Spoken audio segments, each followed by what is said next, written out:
కనుమాయి సందేశం కనుమాయి సందేశం జీవధ్వని సందేశములు మీ కుటుంబాలకై జీవధ్వని సందేశములు ఆశీర్వాదాలు వినుమాయి సందేశం జీవధ్వని సందేశం మీరు వింటే కష్టాలు కన్నీళ్ళు మీకు ఉండవు. జీవధ్వని సందేశం మీరు వింటే కష్టాలు కన్నీళ్ళు మీకు ఉండవు.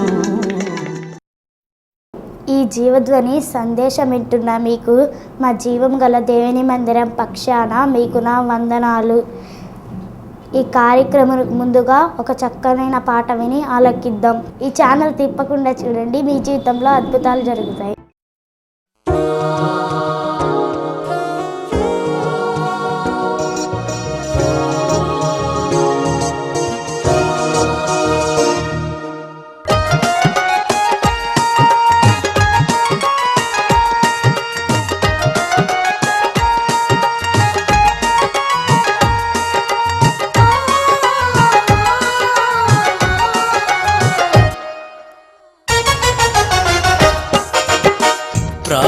ప్రాణప్రియుడవు నీవేనని ఆశ్రయదుర్గము నీవేనని నీలో నేను నీతో నేను పరవశించెదా పాడి స్తుతించెదా పరవశించెదా పాడి స్తుతించెదా.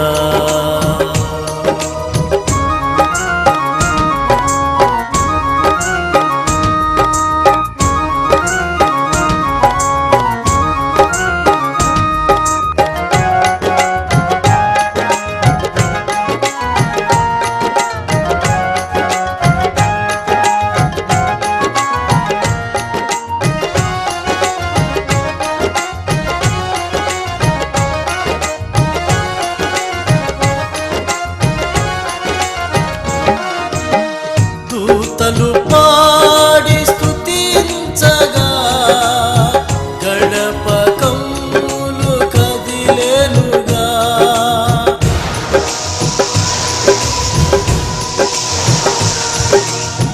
దూతలు పాడి స్తుతించగా గడప కమ్ములు కదిలేనుగా.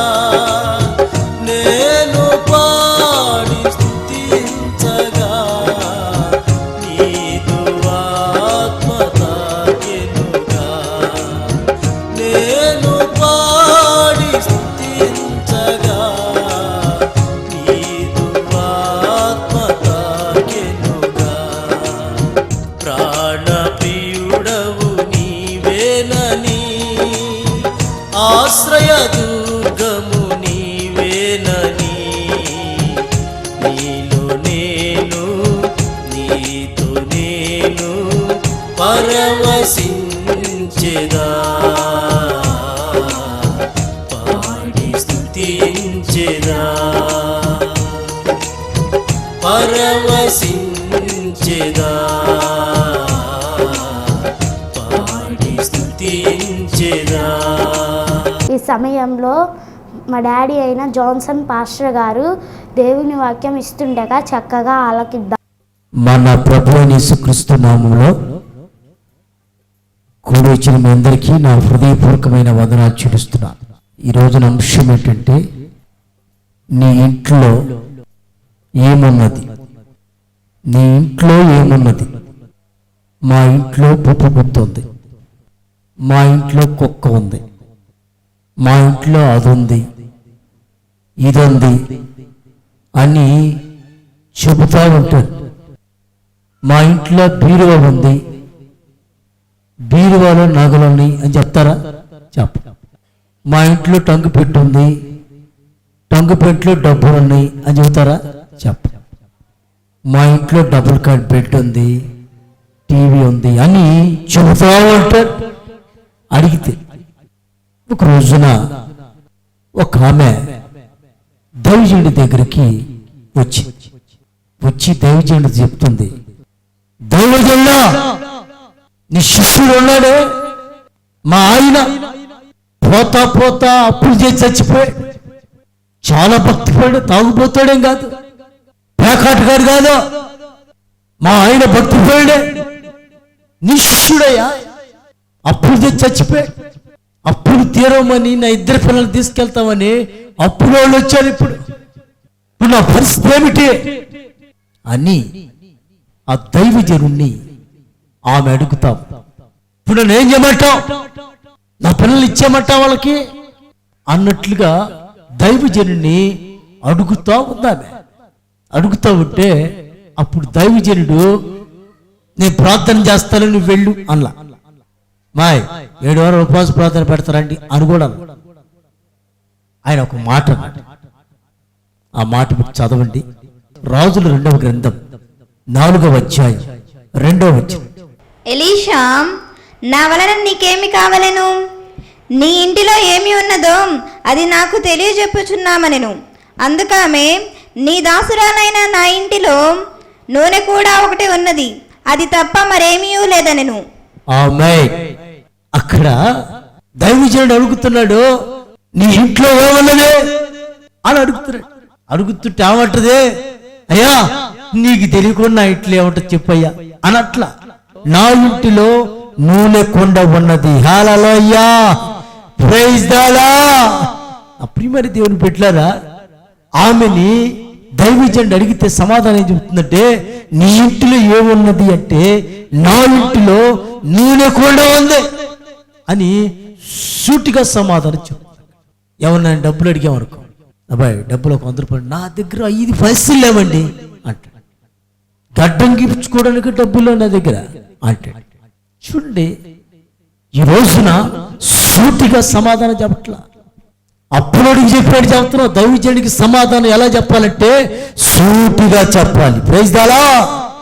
నువ్వు సూటిగా సమాధానం చెబితే ఆయన సూటిగా నిన్ను చూసి నిన్ను దీవిస్తాడు. అప్పులోళ్ళకి ఇంటి పక్కన చెప్పినట్టు చెప్పకూడదు దైవజనుడి సమాధానం. ఆమె సూటిగా చెప్తుంది, నీ ఇంట్లో ఏముందంటే, నా ఇంటిలో నూనె కొండ ఉంది అని చెప్తా. నా ప్రియమైన దేవుని పెట్టలేదా, ఈరోజు అంశం కూడా అదే, నీ ఇంట్లో ఏమున్నది. ప్రభు ఈ రోజున పరిశుద్ధాత్మ దేవుడు నీతో సూటిగా చెప్తున్నాడు. ఈ రోజున బైబిల్లో కొంతమంది ఇళ్లలో ఏమున్నదో కూడా మీకు ఈ రోజున చెప్తారు. ఒక రోజున యేసు ప్రభు ఒక ప్రాంతం గుండా వెళ్తుంటే ఆ బెతానియా అనే ప్రాంతంలో ఒక స్త్రీ ఉంది. ఆమె యేసు ప్రభుని తన ఇంటికి ఆహ్వానించి ఓ హడావుడి చేస్తాం. ఆ పక్కన వాళ్ళు అంటారు, మాయ్ మార్తా మార్తా, ఏంది హడావుడి చేస్తున్నా, ఏంటి మీ ఇంట్లో మసాలా వాసన వస్తుంది, ఏంటి హడావుడే, ఏంటి పండగ అని అడుగుతుంటామంటదే. మా ఇంట్లో పండగే. ఆమె ఎందుకు తెలుసా, మా ఇంటికి యేసయ్య వచ్చాడు. హల్లెలూయా, నా ఇంటిలో యేసయ్య ఉన్నాడు. గట్టి తప్పులు కొట్టండి అందరూ. ఆమేన్. ఈ రోజున యేసయ్య నీ ఇంట్లోకి వస్తున్నాడా లేదా? నీ ఇంట్లో ఉంది. మార్తాను అడిగితే చెప్తుంది, నా ఇంటిలో యేసయ్య ఉన్నాడు. దేవునికి స్తోత్రం. హల్లెలూయా. దూర బంధువులు చుట్టాలు వస్తే జైట్లేమే ఫలం. యేసయ్యని పిలిచి యేసయ్యని చేర్చుకొని ఆమెకు వండి పెట్టాలని ఆతృత కలిగి ఆశ కలిగి ఓ తెగడబడి చేస్తాం. కారణం ఏంటంటే ఆ ఇంటిలో యేసయ్య ఉన్నాడు. దైవజనుడు అడుగుతున్నాడు ఆమెని, మాయ్ ఇంట్లో ఉంది, నా ఇంట్లోనా నూనె కొండ ఉంది. ఇప్పుడు మార్తాను అడిగితే ఏమంటారు తెలుసా, మా ఇంట్లో ఉన్నారు, నా ఇంట్లో యేసయ్య ఉన్నాడు. హల్లెలూయా. నీ ఇంట్లో ఉంది, అంతరాలు ఉన్నాయా? నీ ఇంట్లో ఉంది, గుమ్మడికాయలు ఉన్నాయా? నీ ఇంట్లో ఉన్న దిగిపోయిన చెప్పులు ఉన్నాయా? నీ ఇంట్లో ఉండవలసింది నా యేసయ్య వాక్యం. Praise the lord. నా యేసు వాక్యం ఉండాలి నీ ఇంట్లో. నీ హృదయం అనే ఇంట్లో, నీ ఇంట్లో నా యేసయ్య మాటలు ఉండాలి, నా యేసయ్య మాటలు వినబడాలి. పరిశుద్ధాత్మ దేవుడి రోజున నీతో సూటిగా మాట్లాడుతున్నాడు. నీ ఇంట్లో ఏముంది? నా ఇంట్లో ఏమీ లేదు, కానీ యేసయ్య మాటలు మాత్రం ఉన్నాయి. ఆమేన్ అని చెప్పగలుగుతున్నావా? యేసయ్యని చేర్చుకుంటే చెబుతావు ఆ మాట. యేసయ్య మాటలు చేర్చుకుంటే చెబుతావు ఆ మాటలు. మార్తా యేసయ్యని ఇంట్లో చేర్చుకుంది కనుకనే మార్తా చెప్తుంది ఊర్లో వాళ్ళకి, నా ఇంట్లో యేసయ్య ఉన్నాడు, రండి రండి రండి రండి, మా ఇంట్లో యేసయ్య ఉన్నాడు అని ఆమె చెప్తా. ఆ ప్రియమైన దేవుని పెట్టారు. ఈ రోజున నీ ఇంట్లో ఏముంది? నీ ఇంట్లో ఉండాల్సింది ఏంటి? నీ ఇంట్లో వేదన, నీ ఇంట్లో దుఃఖం, నీ ఇంట్లో శాపం, ఆదరణ లేని పరిస్థితి, అనారోగ్య పరిస్థితుల్లో నీ ఇంట్లో కొట్టుమెట్లాడుతున్నాయి. కానీ నా ప్రభు నీ ఇంట్లో ఉంటే, అమ్మాయి, ఆ సమస్యలన్నింటిని ఆయన విడిపించగలిగిన దేవుడు. గట్టి చప్పలు కొట్ట అందరూ కూడా. అమ్మాయి ఒకసారి శిష్యులందరూ కలిసి బయలుదేరితే యేసు ప్రభువు ఆ ధోని అమరాన పట్టుకొని నిద్రపోతాడు. టీలో ఏం చేసి తెలుసా? గాలి తుఫాను చెలరేగి ఆ ధోని మీద పడతాడు. ఆ ధోని మీద పడతా ఉంటే శిష్యులందరూ కూడా కలవర పడిపోతూ అంటున్నారు, ఇక మన పని అయిపోయిందిరా బాబు, అనవసరంగా వచ్చాం, తుఫాన్ హెచ్చరిక ఏమి లేదు, అనవసరంగా మనం వచ్చాం, మన పని అయిపోయింది అంటున్నారు. అంటా ఉన్నాం. మళ్ళా వాళ్ళు అంటారు, మనం యేసు ప్రభు లేపుతాము అని చెప్పేసి యేసు ప్రభు దగ్గరకు వచ్చి యేసు ప్రభు లేపుతారు.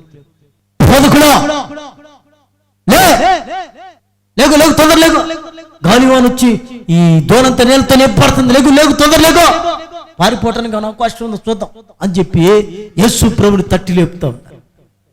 ప్రభువా ప్రభువా మీరు నశించిపోతానులే అంటే ప్రభు లేచి నీటిని ఆ గాలిని గద్దెంపగానే అవి నిమ్మలమైపోయాయంట. అమ్మాయి కారణం ఏంటో తెలుసా? ఆ ధోనిలో కలవరం ఉంది, ఆ ధోనిలో ప్రాణభయం ఉంది, ఆ ధోనిలో విశ్వాసం లోపించింది, సమస్తం అనుకూలంగా లేదు, సమాధానం లేదు. ఇక చనిపోతామనే తీర్మానంలో ఉన్న శిష్యులు నా ప్రభు ధోనిలో ఉన్నాడన్న సంగతి మర్చిపోయారు. నా ప్రభు లేచి ఆ గాలి నీటి పొంగుని గద్దెంపగానే అది నిమ్మలమైపోవటం, శిష్యులు సమాధాన పడతాం జరిగింది. అల్ప విశ్వాసులారా, నేనెంతకాలం మీతో ఉంటాను? నేను నా యేసయ్య నీ ఇంట్లో ఉంటే నీకు నెమ్మది ఉండాలి. హల్లెలూయా. నా యేసయ్య నీ ఇంట్లో సమాధానం ఉంటుంది, నా యేసయ్య నీ ఇంట్లో ఉంటే నీకు ఆశీర్వాదం ఉంటుంది. మరి ఈ రోజు నీ ఇంట్లో ఏమున్నది? ధోనిలో యేసయ్య ఉన్నాడన్న సంగతి కూడా మర్చిపోయారు పిల్ల. కానీ మార్తా అంటదే, నా ఇంటిలో యేసయ్య ఉన్నాడు. హల్లెలూయా. ఆ మట్టిది వచ్చి, అయ్యా నా ఇంటిలో నూనె కొండ ఉన్నదే అని సూటిగా సమాధానం. ఈ రోజున పరిశుద్ధాత్మ దేవుడు మీ హృదయాలు మిమ్మల్ని హెచ్చరిస్తూ ఉన్నాడు. నీ ఇంటిలో ఏమున్నదో ఒక్కసారి గమనించండి. అన్నీ ఉన్నాయి కానీ యేసయ్య మాత్రం లేడు. అన్నీ ఉన్నాయి కానీ యేసయ్య మాటలు మాత్రం లేవు. కనుక ఈ రోజున నీ ఇంట్లో ఉండాల్సిందేం తెలుసా? నా యేసయ్య వాక్యం, నా యేసయ్య మాటలు. ఆమేన్. హల్లెలూయా. రెండో విషయం చెప్తా వినండి. ఇంకొక ఇంట్లో ఏమున్నదో చూద్దాం బైబిల్ నుంచి. మొదటి కొరింథీయులకు రాసిన పత్రిక 16వ అధ్యాయం 19వ వచనం. ఆసియాలోని సంఘము వారు మీకు వందనములు చెప్పుచున్నారు. ఆకుల ప్రిస్కుల అను వారును వారి ఇంటనున్న సంఘమును ప్రభువునందు మీకు అనేక వందనములు చెప్పుచున్నారు. ఆమేన్. అక్కడ చూడండి, అకుల్లా ప్రిస్కిల్లా అని రాశాడు. జాగ్రత్త వినాలి. అకుల్లా ప్రిస్కిల్లా అనే ఇంట్లోనంట సంఘము ఉందంట. ఆమేన్. ఏందంట? అకుల్లా ప్రిస్కిల్లా అనే ఇంట్లో అంట సంఘము ఉంది. సంఘం అంటే అకుల్లా ప్రిస్కిల్లా అనే వాళ్ళు వాళ్ళ ఇంటిని దేనికి ఇచ్చారు తెలుసా? సంఘానికి ఇచ్చేశారు. ఆమేన్. దేవుని సంఘం ఉంది అక్కడ. దేవుని మందిరం ఉన్న ఇంట్లో ఏమండి ఒక గది కట్టుకుంటే 2 గదులు కట్టుకుంటే అద్దెకిచ్చేవాళ్ళు ఉన్నారు. కానీ ఆమె ఇల్లునే ఏం చేసి తెలుసా, ఆమె ఇల్లునే సంఘముగా మార్చింది. గట్టి చప్పులు కొట్ట అందరూ కూడా హల్లెలూయా. ఏమమ్మా ఇది ఎవరి ఇల్లు ఇది? ఒకప్పుడు అక్కుల పిసికిలో ఉండాలి కదా, వాళ్ళదే ఇల్లు ఇది అంటే వాళ్ళు అంటారు వాళ్ళదే ఇల్లు. మరి అల్లేరండి, పాటలను పడతాని, ప్రార్థనలు పడతాని, సంఘానికి అమ్మేశారా? వాళ్ళు అమ్మల, సంఘానికి ఇచ్చారు. గట్టి చప్పులు కొట్ట అందరూ కూడా. ఆ ప్రియమైన దేవుని బిడ్డలారా గమనించండి, నీ ఇంటిలో ఏమున్నది? అక్కుల పిసుక వాళ్ళు అడిగితే అమ్మా నీ ఇంట్లో ఉంది అంటే నా ఇంటిలో సంఘము ఉంది. గట్టిగా చప్పట్లు. హల్లెలూయా. నా ఇంట్లో దేవుని బిడ్డలు ఉన్నారు. హల్లెలూయా. నా ఇంట్లో ప్రార్థించే గుంపు ఉంది. హల్లెలూయా. నా ఇంట్లో దేవుని వాక్యం చదివే గుంపు ఉంది. నా ఇంట్లో సంఘం ఉంది. మహిళా సంఘాలు కాదవి, డాక్రా సంఘాలు కాదు, ఆ సంఘాలు ఈ సంఘాలు కాదవి, దేవుని సంఘం ఉన్నది. హల్లెలూయా. హల్లెలూయా. దేవుని సంఘం ఉంది నా ఇంట్లో అని కుల పిస్కిల వాళ్ళు సాక్ష్యం చెప్తున్నట్టుగా మనకి అక్కడ కనపడుతుంది. మరొక లేఖనం చదవండి. కొలస్సీలకు రాసిన పత్రిక 4వ అధ్యాయం 15వ వచనం చదవండి. లవోదికాయలో ఉన్న సహోదరులకును నుంఫాకును వారి ఇంట ఉన్న సంగమునకును వందనములు చెప్పుడి. చూసారా, వారి ఇంట ఉన్న సంఘమునకును వందనములు చెప్పుడే. ఇంట్లో ఉంది చెప్పండి, ఇంట్లో ఉంది సంఘము ఉంది. ఇంకో లేఖనం చదువుతుంది. ఫిలోమోనికి రాసిన పత్రిక 1వ అధ్యాయం 2వ వచనం చదువు. మన సహోదరి అయిన అఫియాకును తోడియోధుడైన అర్కీపునకును నీ ఇంట ఉన్న సంగమునకు శుభమని చెప్పి వ్రాయున్నది. ఆమేన్. ఫిలోమోనికి పౌలు గారు రాస్తాడు, నీ ఇంటనున్న సంఘమునకును. లవోదికలో ఉన్న ఒక భక్తుడికి రాస్తాడు లేక, నీ ఇంట ఉన్న సంఘమునకును వందనాలు చెప్తున్నాను. ఫిలోమోనికి రాస్తా అంటాడు, నీ ఇంట్లో ఉన్న సంఘానికి వందనాలు చెప్తున్నాను. అకుల పిస్లకు రాస్తాడు, నీ ఇంట ఉన్న సంఘమునకు వందనాలు చెప్తున్నాను. హల్లెలూయా. సరే, వాళ్ళ ఇల్లునే సంఘాలుగా మార్చారు. నా ప్రియమైన దేవుని బిడ్డలారా, ఈ రోజు నీ ఇంట్లో ఏమున్నది? అకుల పిస్కలాడితే నా ఇంట్లో సంఘం ఉన్నది. లవోదికుల్లో భక్తులు అడిగితే నా ఇంట్లో సంఘం ఉంది అంటాడు. ఫిలోమోన్ అడిగితే ఫిలోమోన్ అంటాడు నా ఇంట్లో సంఘం ఉంది అంటే. కనుక నా ప్రియమైన దేవుని బిడ్డలారా, అందుకే దైవజనుడు ఆమె అడుగుతున్నాడు, ఏమని తెలుసా? నీ ఇంటిలో ఏమున్నది? ఏమని చెప్పండి? నూనె కొండ ఉంది. హల్లెలూయా. హల్లెలూయా. మార్తా ఇంట్లో ఎవరున్నారు చెప్పండి? యేసయ్య ఉన్నాడు. హల్లెలూయా. కనుక నీ ఇంట్లో ఉండాలి, దేవుని సంఘము ఉండాలి. దేవునికి స్తోత్రం కలుగును గాక. ఒక రోజున యేసు ప్రభు ఒక పరిసేరు ఇంటికి వెళ్ళాడు. సీమోను అనే ఇంటికి వెళ్తే అక్కడ ఆ ఊర్లో ఒక పాపాత్రురాలైన స్త్రీ ఆ ఇంటిని ఎత్తుకుంటూ వచ్చి యేసయ్య పాదాల దగ్గర నిలబడి కన్నీరు కార్చి ఆయన పాదాలు తన కన్నీటితో కడిగి తల వెంట్రుకలతో తుడిచి ఆయన పాదాలు ముద్దు పెట్టుకొని అత్తర బుడ్డి పగలగొట్టి అత్తరు తన పాదాలకి రాసిందంట. ఇప్పుడు ఆ ఇంట్లో ఏమొస్తుందో తెలుసా?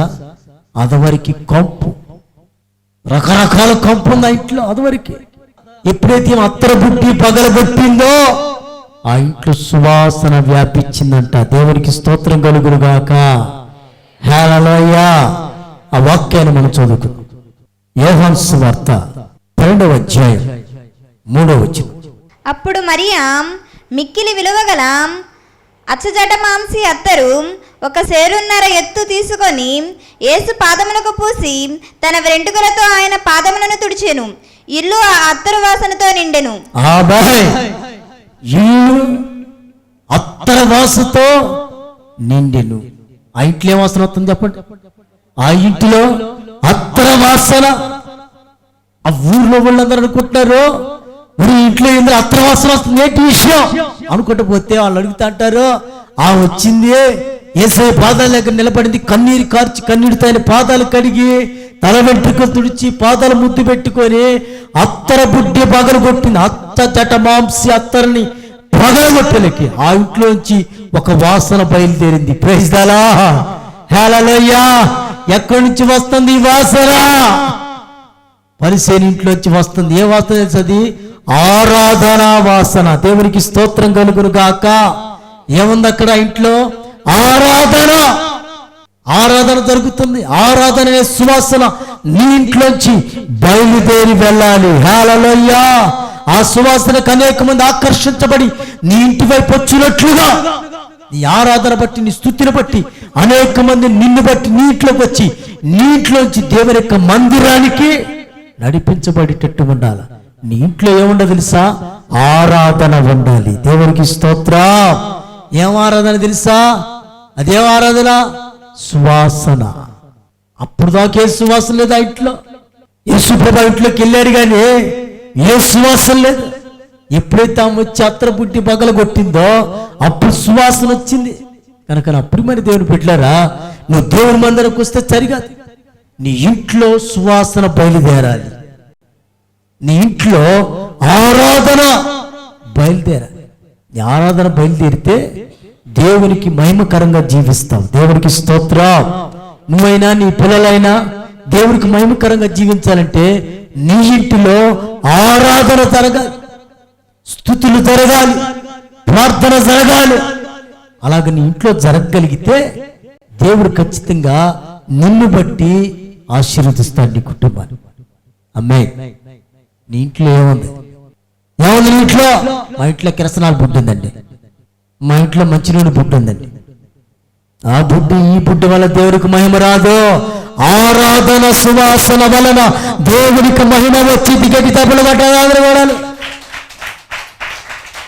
ఈ రోజున ప్రభు సూటిగా మాట్లాడుతున్నాడు నీతో. ఏముంది ఇంట్లో? నీ ఇంట్లో ఏముందో సూటిగా నువ్వు చెప్పగలిగితే, నీ ఇంట్లో ఏముందో సూటిగా తడువుకోకుండా చెప్పగలిగితే, తడబడకుండా చెప్పగలిగితే ఖచ్చితంగా నిన్ను దేవుడు దీవిస్తాడు. వాళ్ళందరూ చూడండి, వాళ్ళ ఇళ్లలో మార్తాను అడిగితే ఆ ఇంట్లో యేసు ప్రభు కనిపిస్తుంది. అకుల ప్రిస్కిల అడిగితే ఆ ఇంట్లో సంఘం కనిపిస్తుంది. పరిశుద్ధుడి ఇంట్లోకి వచ్చేలకే ఆ మరియు ఎప్పుడైతే వచ్చి అత్తర బుడ్డి పగలు కొట్టిందో ఆ ఇంట్లో సువాసన వస్తుంది. ఏ సువాసన చెప్పండి? ఆరాధన. దేవునికి స్తోత్రం.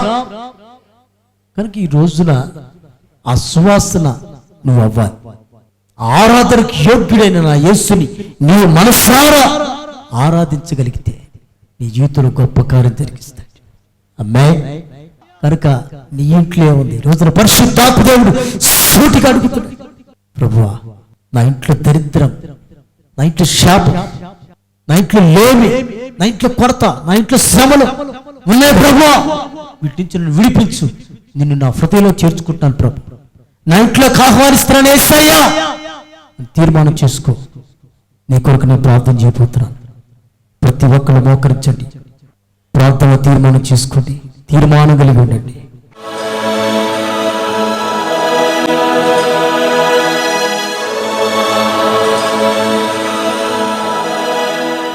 నా ప్రభు అడిగిన ప్రశ్నకి సమాధానం చెప్పగలుగుతున్నావా?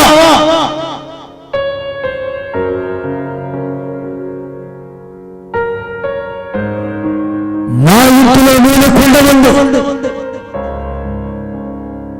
నా ఇంట్లో యేసయ్య ఉన్నాడు,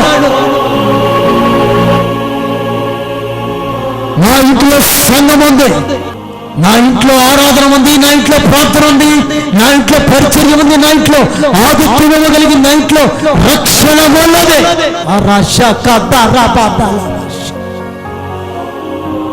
తీర్మానం చేసుకో. యేసయ్యా నా ఇంట్లోకి రా ప్రభు. సహకరించలేకపోతున్నాడు, సహకరిస్తాను. తీర్మానం చేసుకో. నమ్మకంగా దేవుని సంఘం ఇంట్లో ఉండ, దైవం ఇంటికి రావాలని ఒక ఆలోచన కలిగి జీవించి, ఒక ప్రార్థనా జీవితం కలిగి జీవించండి. మీకు ఎక్కడ బలంతో అక్కడ మీరు చేపెట్టుకొని మీ కొరకు నేను ప్రార్థన చేయబోతున్నాను. ప్రేమగల మా తండ్రి, పరిశుద్ధుడా నీ ఘనమైన పాదాలకై స్తోత్రాలు చెల్లిస్తున్నా. ఎవరికి ప్రభువా నీ ఇంట్లో ఎవరిదైనా అంశం గురించి తేటగా మాట్లాడేందుకు స్తోత్రం. ఎంతమంది బలహీనతను చేపెట్టుకున్నారు, ఆ బలహీనతలు ఇప్పుడే టచ్. ప్రతి మైగ్రేన్, ప్రతి స్పాండైటిస్ ప్రభు, ప్రతి అపెటిస్ touch them in the name of Jesus. ప్రతి HIV patient heal them in the name of Jesus. ప్రతి క్యాన్సర్ గట్ లైవ్ అవుట్ గాకారాన్ని కప్పిస్తారు. ప్రతి అల్సర్, ప్రతి బీపీ, ప్రతి షుగర్ నార్మల్ రిపోర్ట్లు వచ్చి ప్రతి థైరాయిడ్ సమస్య విడిపెట్టి సంతానం పెట్టినప్పుడే గర్భఫలాలు ఓపెన్ కాక గర్భిణీ సుఖమైన డెలివరీ గురించి మరి ప్రార్థన చేస్తున్నాం. ప్రతి చాతపై చీకటి శక్తి పీడించబడి ప్రతి కుటుంబాన్ని ప్రతి వ్యక్తిని ఇప్పుడే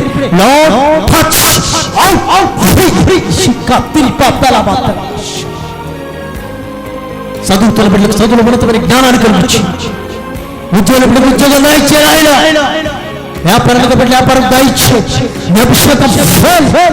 అభిషేకం బిడ్డలకి అభిషేక బలంగా ప్రతి సమస్య, ప్రతి వేదన, ప్రతి శోధన, ప్రతి కలవరం ఇప్పుడే అద్భుతం విడుదల కలుగు చేసి ఈ రాజ్యానికి వారసులుగా మలచు నజరేయుడు యేసు నామములో అడుగుచున్నాము తండ్రి, ఆమేన్, ఆమేన్, ఆమేన్. ప్రియ దేవుని బిడ్డలారా, ఈ జీవధరి సందేశాలు మీ ఆత్మీయ జీవితాన్ని ఎంతో బలపరుస్తున్నాయి కదా. చివరి ప్రార్థన ఏకీపించినప్పుడు మీ జీవితాలు అద్భుతాలు జరుగుతున్నాయి కదా. లక్షల మందికి సువార్త అందించడానికి ఈ భారభరితమైన పరిచర్యకి మీరు సహకరించాలనుకుంటున్నారా? ఖచ్చితంగా మా ఈ పరిచర్యలో మీరు సహకారులుగా ఉండాలని ప్రభుపేట మీకు మనవి చేస్తున్నాను. ఈ భారభరితమైన ఈ పరిచర్య లక్షల మందికి సువార్త అందించడానికి కేవలం 1,000 రూపాయలు మాత్రమే ఎపిసోడ్ ఖర్చు అవుతుంది. దయచేసి ఈ 1,000 రూపాయలు మీరు కనుక ఈ కార్యక్రమాన్ని స్పాన్సర్ చేయగలిగితే లక్షల మంది జీవితాల్లో మీరు గొప్ప ఆశీర్వాదానికి కారకులుగా మార్చబడతారు. కనుక దయచేసి మీరు ఈ కార్యక్రమానికి స్పాన్సర్ చేయండి. మీ జీవితాల దేవుడు అద్భుతాలు చేస్తాడు. దేవుడు మిమ్మల్ని దీవించునుగాక. ఆమేన్, ఆమేన్, ఆమేన్. వందన. కార్యక్రమము మీకు దీవెనకరంగా ఉన్నట్లయితే మమ్మల్ని సంప్రదించండి లేదా ఫోన్ చేయండి. మా చిరునామా జీవం గల దేవుని మందిరం, శారదా కాలనీ, 29వ లైన్, గుంటూరు 2. మా ఫోన్ నంబర్లు 9848473144. మరొక నెంబరు 8008886257. మీ అందరికీ నా వందనాలు. ఈ ఆధ్యాత్మిక కార్యక్రమకు స్పాన్సర్ చేయదలిచిన వారు ఆన్లైన్ అకౌంట్ ద్వారా పంపించగలరు. మా account number N Johnson, account number SBI 302329444725, Arundelpet, Guntur. IFSC code SBIN 000010